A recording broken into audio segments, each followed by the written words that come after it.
Gente, você já usou talão de cheque? Imagina só que depois de muitos e muitos anos você descobre que tem uma dívida enorme por causa de cheques que você não usou. Pois é, foi exatamente o que aconteceu com a Natália e a Rafaela. Escuta isso aqui porque de repente alguém vai bater a sua porta. Todo mundo que já usou talão de cheque no passado. Quadrilhas vão se reinventando, escuta essa. Essas duas personagens que eu falei para você, a Natália e a Rafaela, elas foram notificadas por uma empresa que pega essas dívidas dos bancos para negociar diretamente com as pessoas, com os clientes. A Natália e a Rafaela descobriram que juntas elas estavam devendo mais de 50 mil reais. Elas chegaram a ser ameaçadas, inclusive. Se elas não pagassem, elas seriam processadas, teriam nome sujo na praça. Fizeram um transtorno psicológico com elas, um terrorismo psicológico. Acontece que a Natália e a Rafaela dizem que não tem dívida alguma. Então, como é que esse golpe é aplicado? Como é que você que está me assistindo e já teve talão de cheque no passado pode se blindar contra esse tipo de quadrilha? Vamos ver? Foi por causa dessas folhas de cheque que a Natália descobriu da pior forma que tinha uma dívida de 32 mil reais. Eu estava recebendo algumas mensagens falando que meu nome estava entrando em processo extrajudicial e que minhas contas iam ser bloqueadas. Mas se engana quem pensa que ela passou um cheque sem fundo. A dívida foi provocada justamente pelas folhas em branco. Como que um talão em branco me fez ter uma dívida de 32 mil reais? Um talão que eu não usei. Eu fiquei chateada e desesperada na hora, não querendo sujar meu nome.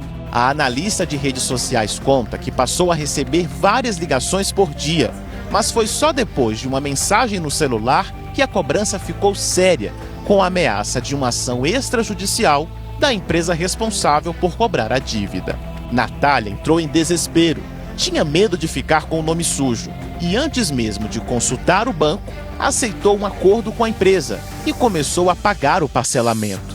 Ou eu pagava à vista 6 mil reais, ou eu parcelava, dava uma entrada de 2 mil e pouco, e o resto parcelava em 15 vezes de 570 ou 17, algo assim. Natália não foi a única a levar esse susto. A amiga dela, a Rafaela, também recebeu uma cobrança da mesma empresa e pelo mesmo motivo.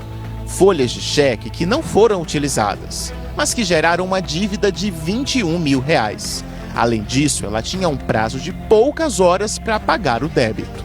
Se você não negociar, suas contas serão bloqueadas até 2h45, era meio-dia. Eu falei, moça, como é que agora, meio-dia, eu vou ter tempo hábil de falar com o meu gerente para confirmar, falar com o meu advogado, conversar com o meu marido? Mas eu preciso de uma posição sua hoje para dar tempo de subir o dossiê para a cobrança não ser lançada no cartório. Rafaela é contadora e não se deixou levar pelo impulso. Ela fez uma pesquisa no site do Banco Central, viu que não tinha dívidas e disse que não iria pagar nada, o que deixou a atendente irritada. Agora você deu o ponto-chave agora. Se nada que eu falo para a senhora tem importância ou relevância, sim, aguarda a notificação. O que eu precisava da senhora já tenho. A sua confissão, as folhas de cheque estão com a senhora, então a resolve no Não, cartório. como assim as folhas de cheque estão comigo? Se foi compensado e foi pago? No cartório. A falta de argumentos da atendente deixou Rafaela desconfiada, mas ela se manteve firme. Não pagou a dívida, mas disse que acabou ameaçada. Eu liguei de volta para falar, olha, eu não vou pagar. E aí ela foi esse intimato. Então, o problema é seu. Resolve com o cartório e paga 21 mil. Falei, tudo bem, meu problema não é pagar 21 mil. Pagar uma dívida que eu realmente devo. As supostas dívidas destas duas amigas já estão prescritas, ou seja, têm mais de 5 anos e não poderiam constar em serviços de proteção de crédito. Mas isso não quer dizer que o débito deixou de existir. A Federação dos Bancos, a Febraban, diz que uma dívida prescrita pode ser vendida e repassada para empresas de cobrança que podem entrar em contato com o devedor para negociar. Esse tipo de cobrança é legal. O que não pode acontecer é nenhum tipo de ameaça. Caso isso aconteça, a pessoa que se sentiu constrangida pode acionar a justiça. Isso porque o Código de Defesa do Consumidor considera crime qualquer cobrança ilegal por meio de coação, constrangimento ou com alegações falsas. Isso pode gerar uma indenização por dano moral em favor do cliente que estava com a suposta dívida. A empresa que entrou em contato com Rafaela e com a Natália informou que as dívidas das duas foram localizadas por meio do CPF. A empresa não informou se as duas têm contrato de confissão de dívidas. Esta advogada orienta que antes de fazer qualquer pagamento, o ideal é procurar o PROCON ou um especialista que pode verificar se a cobrança realmente existe.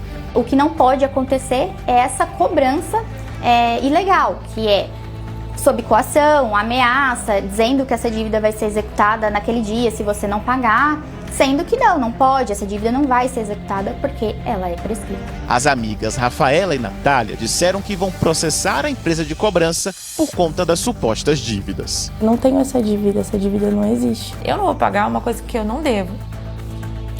Vamos lá, eu acho que a reportagem foi maravilhosa, perfeita, e é o que a advogada falou. Se alguém te coloca contra a parede e te ameaça, então eu vou colocar na justiça, ou então seu CPF vai ser cancelado, manda catar coquinho no meio do asfalto, porque a pessoa que faz isso é golpista. Uma empresa séria sabe que não pode e não vai fazer.